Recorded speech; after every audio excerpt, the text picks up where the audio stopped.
बड़ी खबर इस समय की, आरक्षण कोई खत्म नहीं कर सकता। पीएम मोदी ने आज ये बड़ा बयान दिया है। कांग्रेस छीन रही है दलितों का अधिकार। कर्नाटक में दलितों पिछड़ों का हक छीना गया।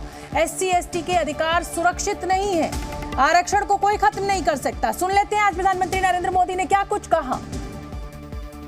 कांग्रेस और इंडिया गाड़ी वाले बुरी तरह बौखला गए हैं, इसलिए लोग लगातार झूठ फैला रहे हैं।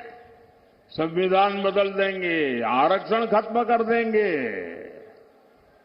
मैं पहले ही कह चुका हूं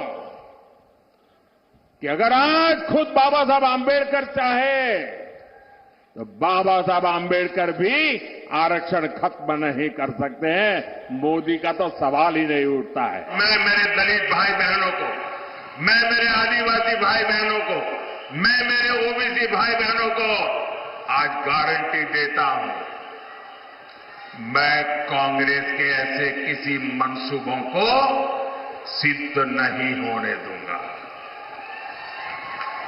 आपके अधिकारों की रक्षा के लिए, आपके आरक्षण की रक्षा के लिए मोदी किसी भी हद तक जाएगा, ये मैं आपको विश्वास दिलाता हूं। और इस समय की एक और बड़ी खबर आपको बता दें, राहुल गांधी ने बीजेपी पर निशाना साधा है। राहुल गांधी कह रहे हैं कि बीजेपी कहती है आरक्षण खत्म होगा, निजीकरण से आरक्षण खत्म करने की साजिश है। अग्निवीर योजना से भी आरक्षण खत्म होगा। गृह मंत्री अमित शाह का कांग्रेस पर निशाना, आरक्षण कोई खत्म नहीं कर सकता। तो ये वार पलटवार लगातार जारी है। 2 चरण का मतदान खत्म हो चुका है और 5 चरण का मतदान अभी बचा हुआ है और राजनीति अपने चरम पर है। बयानों का जो बाजार है वो गर्म है और एक दूसरे के ऊपर आरोप प्रत्यारोप, फेक वीडियोस, हर तरह का साम दाम दंड भेद राजनीतिक दलों के द्वारा किया जा रहा है और आगे बढ़ा जा रहा है ताकि किसी भी तरह दिल्ली की सत्ता को पाया जा सके, काबिज होया जा सके और वोटर के मन में अपनी बात को पहुंचाया जा सके।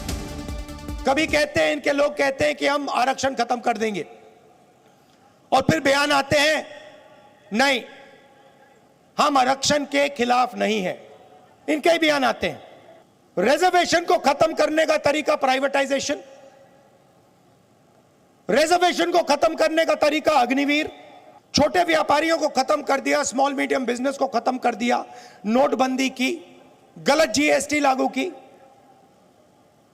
आज सच्चाई है कि इस देश में युवाओं को रोजगार नहीं मिल सकता। 45 साल से सबसे ज्यादा बेरोजगारी हिंदुस्तान में आज है, यह सच्चाई है। राहुल गांधी निराधार झूठ बोल गुमराह करने का काम कर रहे हैं। भारतीय जनता पार्टी की सरकार इस देश में 10 साल से चल रही है और दोनों बार पूर्ण बहुमत की सरकार मिली है।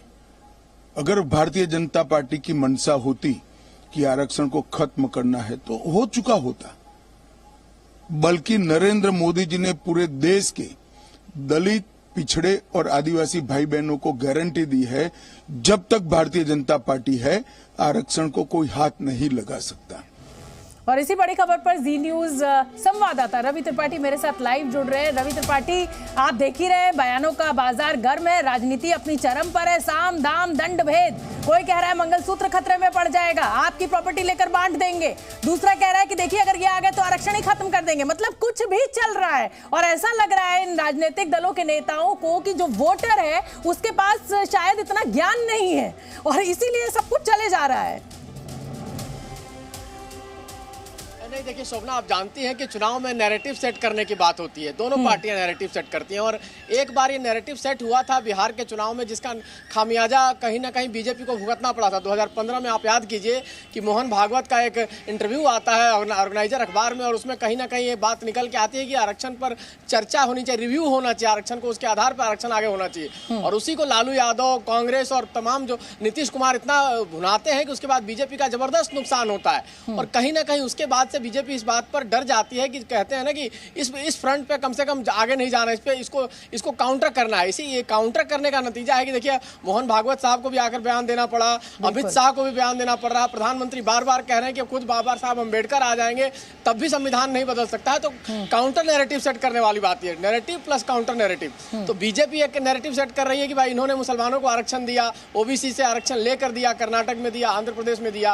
अब कांग्रेस और बाकी पार्टियां कह रही है कि आरक्षण खत्म करने वाले लोग हैं, बीजेपी तो ब्राह्मण और बनियों की पार्टी रही है। तो ये नैरेटिव सेट करने की बात है और उसका काउंटर करना बीजेपी को इसलिए जरूरी लगता है कि अगर ये नैरेटिव सेट हो गया और ये मैसेज चला गया कि 400 पार आएंगे तो ये संविधान बदल देंगे, तो कहीं ना कहीं एससी और एसटी वोटर इनसे भाग सकता है। इसलिए बीजेपी इसको कहीं ना कहीं इसको काउंटर कर रही है, क्योंकि खाली नैरेटिव सेट ऊपर से नहीं होता है, इसके लिए अंदर काम भी चलता रहता है। और दोनों के पास अपनी एक मशीनरी है। देखिए कांग्रेस के पास जो सिस्टम है वो रीजनल पार्टीज का एक सिस्टम है, बीजेपी के पास आरएसएस का सिस्टम है, अपने कार्यकर्ताओं का सिस्टम है, जिसके जरिए आप समझा सकते हैं जल्दी कि भाई हम ऐसा नहीं करने वाले हैं। तो इसीलिए मोहन भागवत का भी बयान आता है, अमित शाह का बयान भी आता है और प्रधानमंत्री भी इसको कहीं ना कहीं काउंटर कर रहे हैं।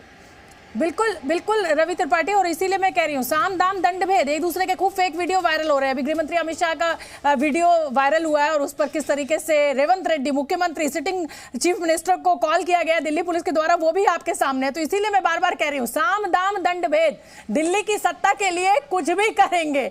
बहुत बहुत धन्यवाद रवि, नजर बना के रखिए, जैसे कोई अपडेट होगा मैं फिर आपका रुख करूंगी। तो जी न्यूज़।